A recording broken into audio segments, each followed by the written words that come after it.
नमस्कार, मी कविता मायलेक किचनमध्ये तुम्हा सर्वांचं स्वागत करते. तर आज मी उपवासाची साबुदाणा बटाटा चकली बनवणार आहे.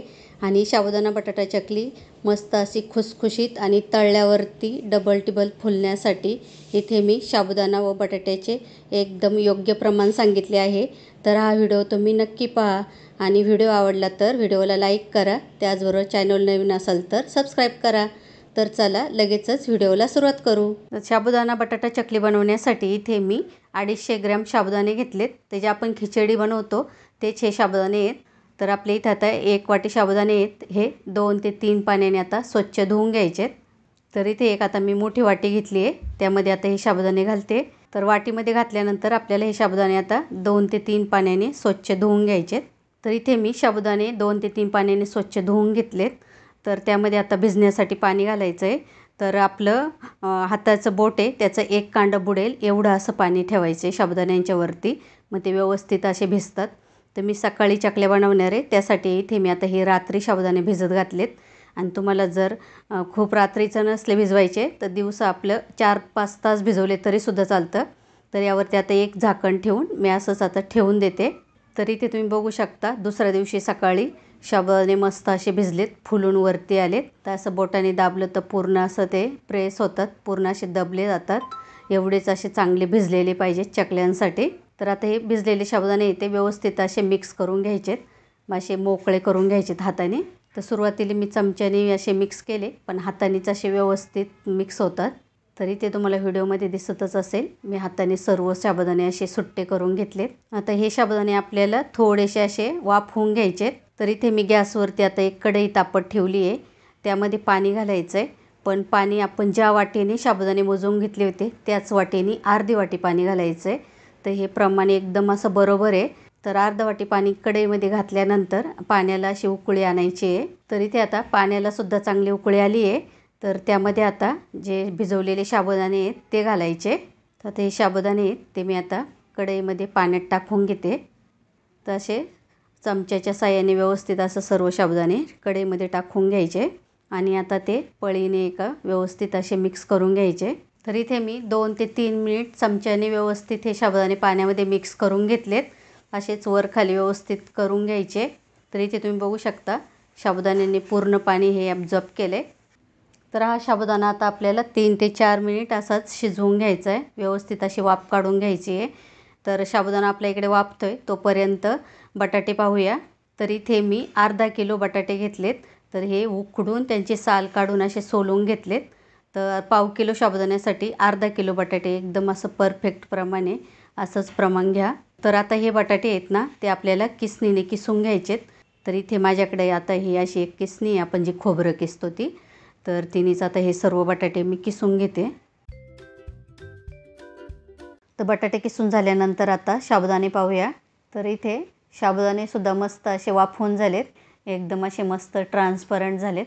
तर एवढेच असे वाफवून घ्यायचे. आता हे साबुदाणे आहेत ते आपण जे बटाटे किसलेत त्यामध्येच असे काढून घ्यायचे. आणि काढल्यानंतर आता ते खूप गरम आहेत, त्यामुळं थोडे थंड करून घ्यायचे, म्हणजे आपल्या हाताला चटका बसणार नाही. आपल्या हाताला किती सोसतं आहे गरम तेवढे असे थंड करून घ्यायचे. तर इथे 3-4 मिनटानंतर साबुदाणे हलकेसे थंड झालेत. तर आता ते मिक्स करून घ्यायचेत आपल्याला, पण त्या अगोदर आता बाकीचं साहित्य घालायचं आहे. तर इथे मी मीठ घेतलं आहे, तर चवीनुसार मीठ घालायचं आहे.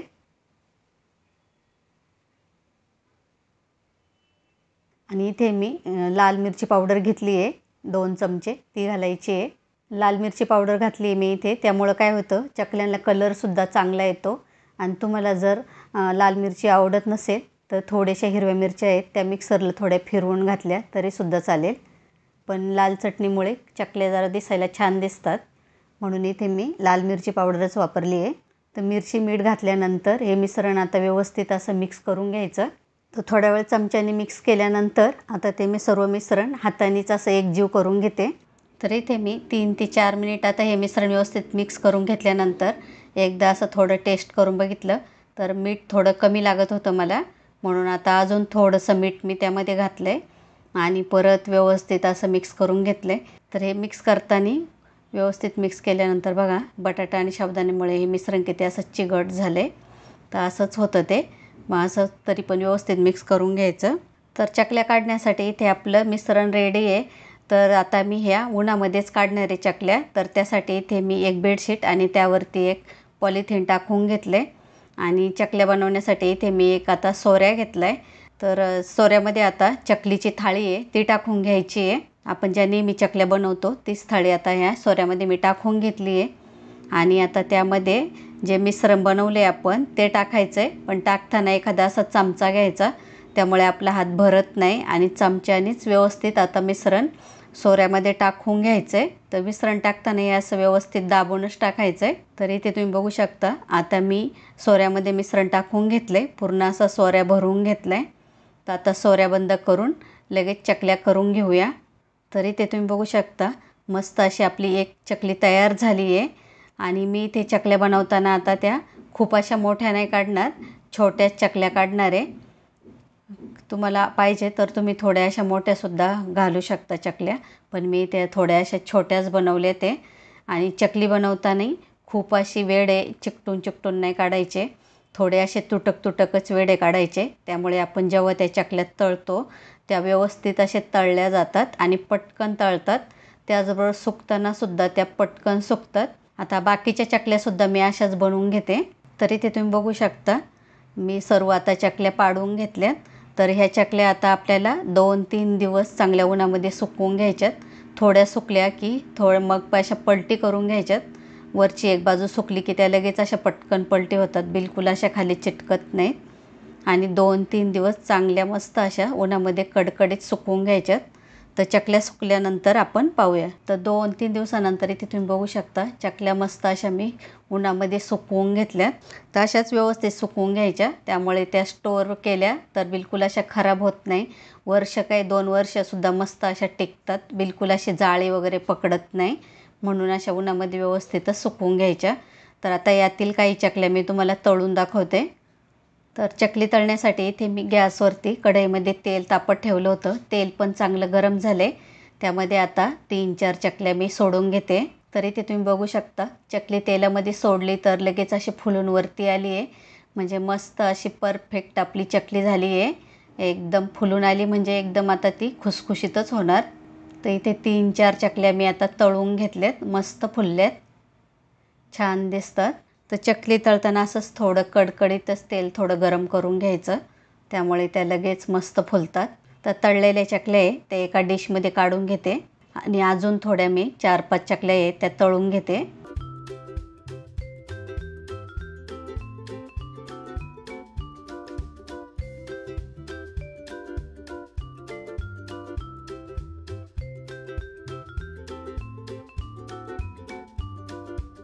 तर इथे मी 9-10 चकल्या अशा तळून घेतल्यात, मस्त अशा फुलून आल्यात आणि आपण लाल चटणी वापरल्यामुळे बघा किती छान कलर आला आहे चकल्यांना आणि थोडे असे साबुदाणे पण दिसतात, त्यामुळे दिसायला खूप अशा सुंदर दिसतात। बघा किती मस्त अशा खुसखुशीत झाल्यात, बनवल्या तेव्हा किती अशा छोट्या चकल्या होत्या आणि आता किती अशा फुलून आल्यात, एकदम मस्त अशा मोठ्या झाल्यात, खुसखुशीत झाल्यात। तर तुम्हाला अशा साबुदाणा बटाट्याच्या चकल्या बनवायच्या असल्या तर बटाटा आणि साबुदाण्याचं असंच प्रमाण घ्या, म्हणजे पाव किलो साबुदाण्यांसाठी अर्धा किलो बटाटे, हे एकदम खुसखुशीत चकलीसाठी परफेक्ट प्रमाण आहे। तर नक्की बनवून बघा। तर आपल्या चकल्या किती खुसखुशीत झाल्यात हे तुम्हाला मी एक चकली तोडून दाखवते। तर इथे तुम्ही बघू शकता थोडीशी अशी चकली प्रेस केली तर लगेच असा तुकडा होतो आहे, एकदम मस्त अशी खुसखुशीत झाली, बिलकुल अशी कुठेही कडक वगैरे झाली नाही आणि टेस्टलासुद्धा खूपच छान झाली आहे, बिलकुल कडक वगैरे झाली नाही, एकदमच मस्त अशी खुसखुशीत झाली आहे आणि बिलकुल अशी तेलसुद्धा जास्त चकल्यांनी पकडलं नाही, एकदम कमी तेलकट मस्तच। तर नक्की करून बघा आणि आजचा व्हिडिओ आवडला असेल तर लाईक करा, चॅनलवर नवीन असाल तर सबस्क्राईब करा, त्याचबरोबर नवीन व्हिडिओच्या अपडेटसाठी बाजूची बेलसुद्धा प्रेस करा, त्यामुळे तुम्हाला आमचे येणारे सर्वच नवीन व्हिडिओ पाहायला भेटतील। तर परत भेटूया अशाच छान उपयुक्त व्हिडिओसोबत, तोपर्यंत धन्यवाद।